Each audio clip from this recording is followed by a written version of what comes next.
Yeah. Okay. So let's talk about email frequency because that's the other thing I get pushed Mhm. back from for the artists that I coach, and they want to send an email once a month or Mm. twice a month, and I'm like, you can send one every week, and they'll Yeah. say, I don't want to bother Bother them. people.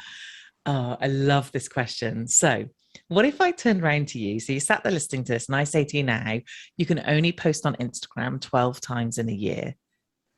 Like, you would think I had lost my mind, wouldn't you? You would literally 12 times. What on earth is that going to do? 12 posts in an entire year.